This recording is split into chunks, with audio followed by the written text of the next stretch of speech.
নমস্কার বন্ধুরা, shout with Dipanjan চ্যানেলে আপনাদের সকলকে স্বাগত জানাই। আপনারা শুনছেন শ্রীমদর্শন। শ্রীমদর্শন 16টি খণ্ডে সম্পূর্ণ। ভগবান শ্রীরামকৃষ্ণদেবের অপার অনুগ্রহে এই গ্রন্থের প্রথম ভাগের প্রথম সংস্করণ 1366 বঙ্গাব্দে ও ইংরেজির 1960 খ্রিস্টাব্দে প্রকাশিত হইয়াছিল।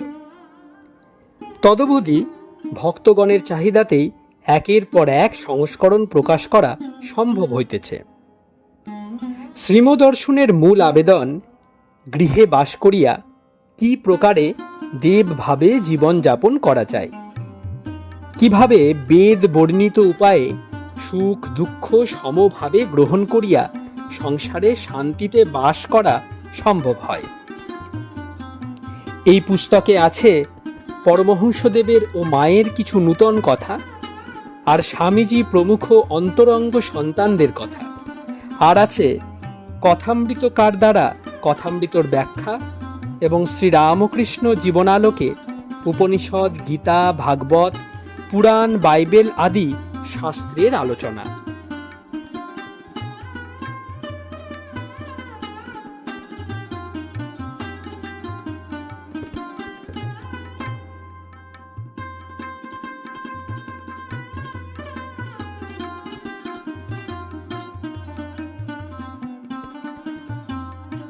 আপনারা শুনছেন স্বামী নিত্যাত্মানন্দ বিরচিত শ্রীমদর্শন।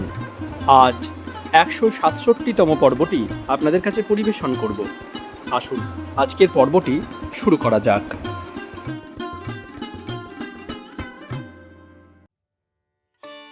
হয় শ্রীম আপন ঘরে উপবিষ্ট, খাটে পশ্চিমাস্য। শ্রীমর বাম দিকে বেঞ্চে ছোট জিতেন, জগবন্ধু আর মনোরঞ্জন। হাতে ব্রাহ্মধর্ম, দশম ও একাদশ অধ্যায় পাঠ করিলেন। সামান্যভাবে বাংলা অর্থ বলিতেছেন। ব্রহ্ম অনাদি, অনন্ত ও নিত্য।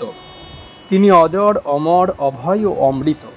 তিনি রূপ, রস, গন্ধ, শব্দ, স্পর্শাত্মক এই জগতের অতীত। তিনি আবার এই জীব জগতের অন্তরাত্মা। অনন্য স্মরণ হয়ে ঐকান্তিক চেষ্টায় তাকে জানা যায়। তাকে জানলে অমৃতত্ব লাভ হয়, চির সুখ, চির শান্তি লাভ হয়। শ্রীম। তরুণ ঋষিরা বড় ঋষিদের কাছে উপস্থিত হয়েছেন। বড়রা ওই কথা বললেন, নিরাকার নির্গুণ ব্রহ্মের কথা, কিন্তু ওইটি ধারণা হচ্ছে না। তাই বলছেন, ওঙ্কারকে আশ্রয় করে তার ধ্যান করো। শুধু অ্যাবস্ট্রাক্টের অর্থাৎ নির্গুণের চিন্তা করা সকলের পক্ষে কঠিন। মনের গঠনই এমনি, তাই ওঙ্কার রূপ প্রতীকের কথা বললেন। এইটিকে ব্রহ্মের সিম্বল কল্পনা করে নিত্য অমৃতাদি গুণ আরোপ করে চিন্তা করো। এই মূর্তি পূজার অর্থ ফিলোসফি। দুর্বল মনে প্রথমেই ব্রহ্ম কি এ জিনিস ধারণা করতে পারে না, তাই এই হেল্পের অর্থাৎ এই অবলম্বনের প্রয়োজন। চিন্তা করতে গেলে নিরাকার সগুণ পর্যন্ত চলতে পারে, এর উপর গেলে আর খবর পাওয়া যায় না। সে অবস্থা বোঝে প্রাণ, বোঝে যার। অবাং মনস গোচরম বললেন, তোমরা এই পথে খুব সাবধানে চলবে। বড় দুর্গম পথ, ক্ষুরধারের মতো তীক্ষ্ণ, একটু অমনোযোগী হলেই বিপদ। ধীর, শান্ত, একাগ্র চিত্তে অগ্রসর হও।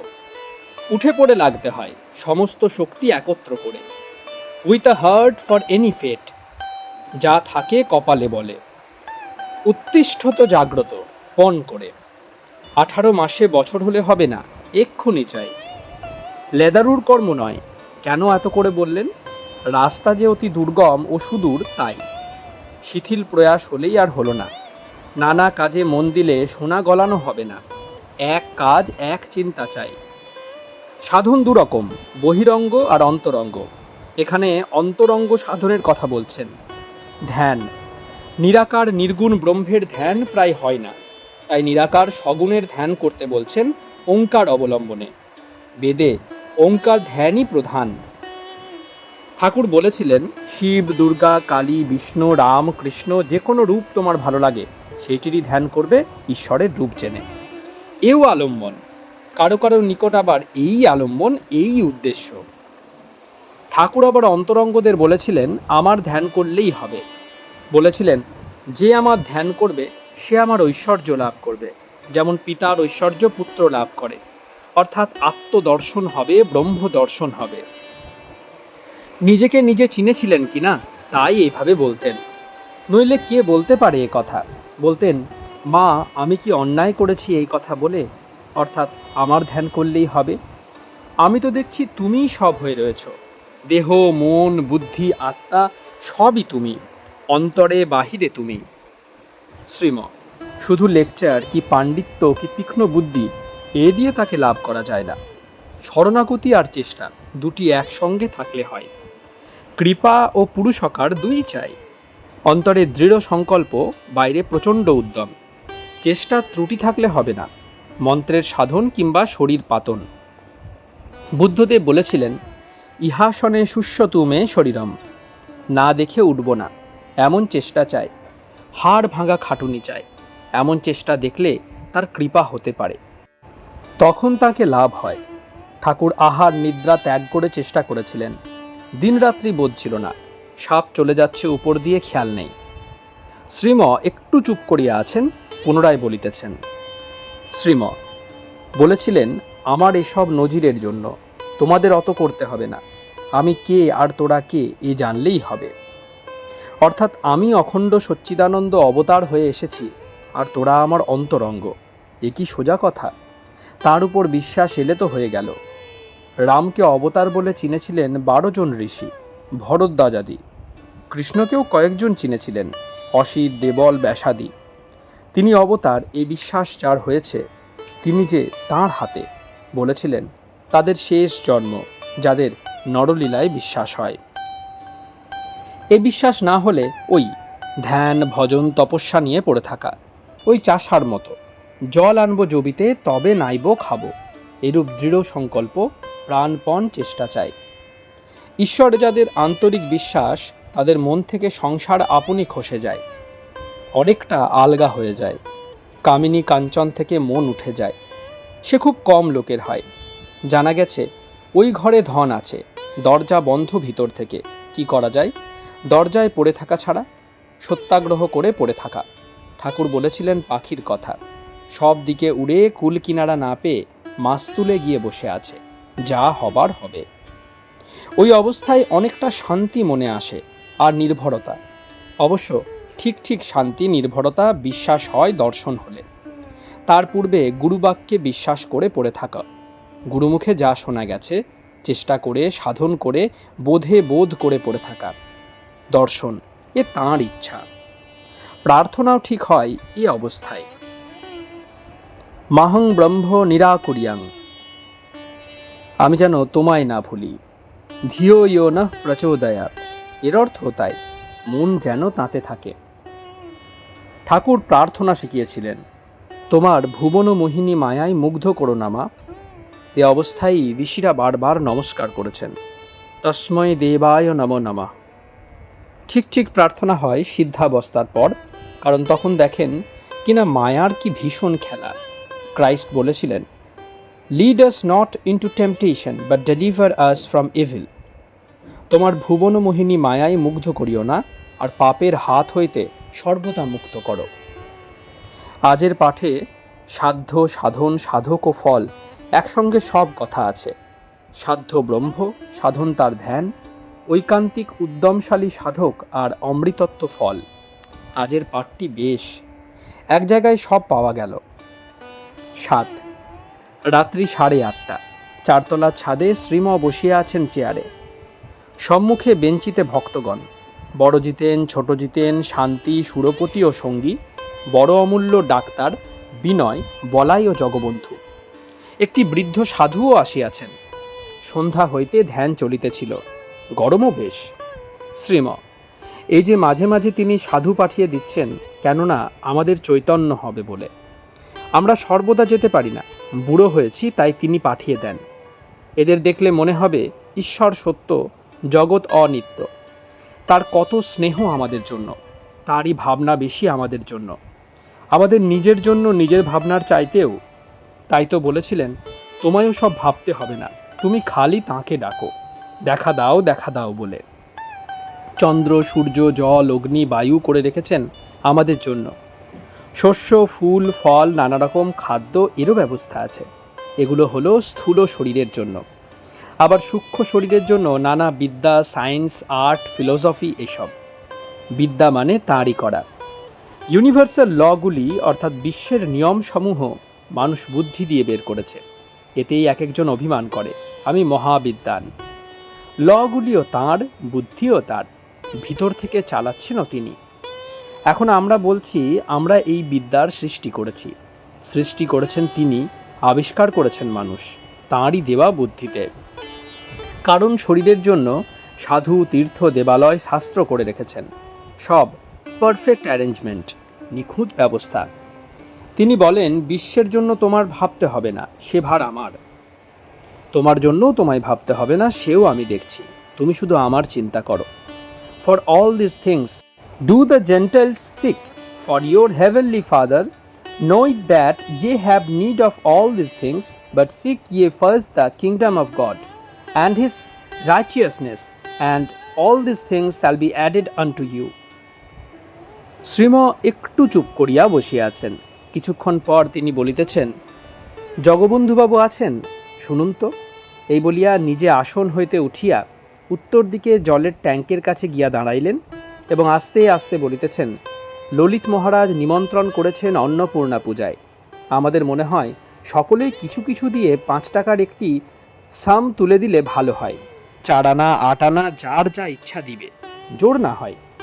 একে একে ডেকে বলুন। ঠাকুরের জন্মোৎসব হয়েছিল একবার দক্ষিণেশ্বরে। তিনি বলে দিয়েছিলেন, টাকা কড়ি কারো কাছ থেকে চাওয়া হবে না, যার যা ইচ্ছে দিক। শ্রীম আসনে পুনরায় বসিলেন। শ্রীম ভক্তদের প্রতি সবিস্ময়ে।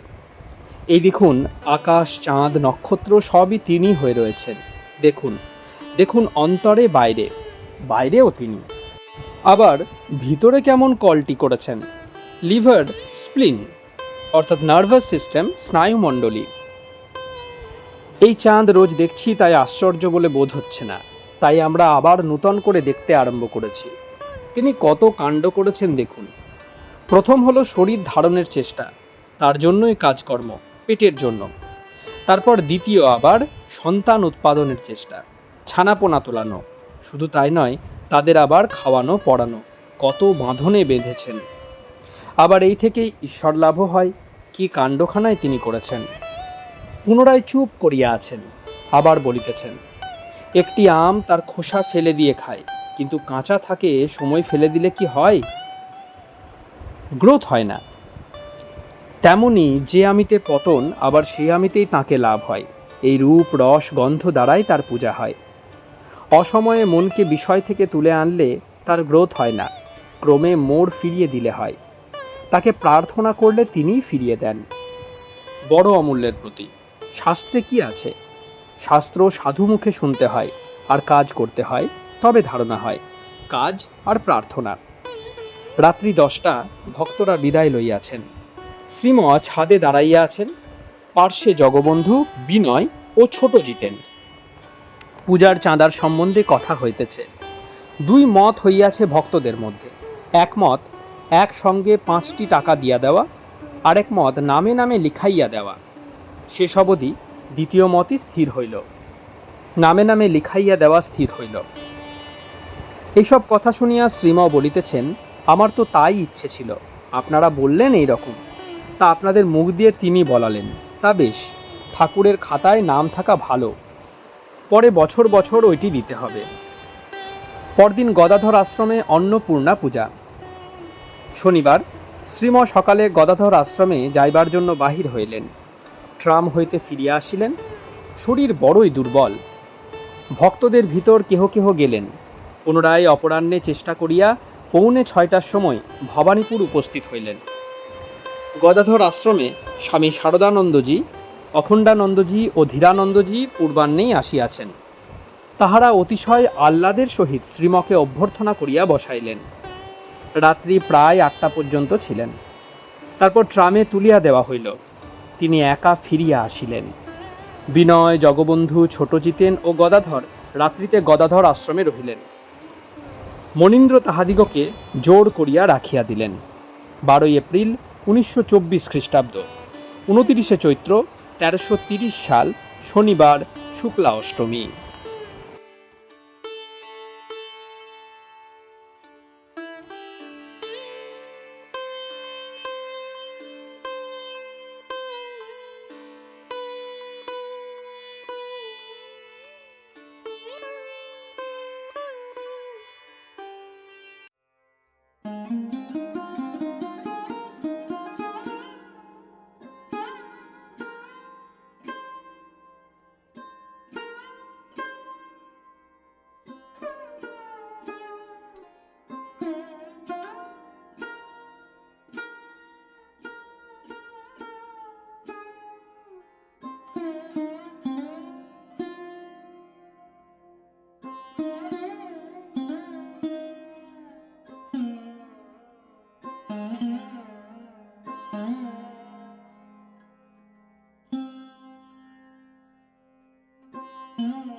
আপনারা শুনছিলেন স্বামী নিত্যাত্মানন্দ বিরচিত শ্রীমদর্শন।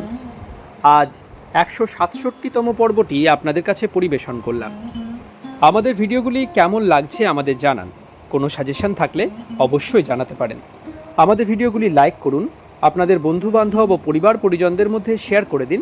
শাউট উইথ দীপাঞ্জন চ্যানেলটি সাবস্ক্রাইব করুন এবং প্রতিনিয়ত বিভিন্ন আপডেট পাওয়ার জন্য বেল আইকনটি অবশ্যই প্রেস করবেন। অনেক অনেক ধন্যবাদ।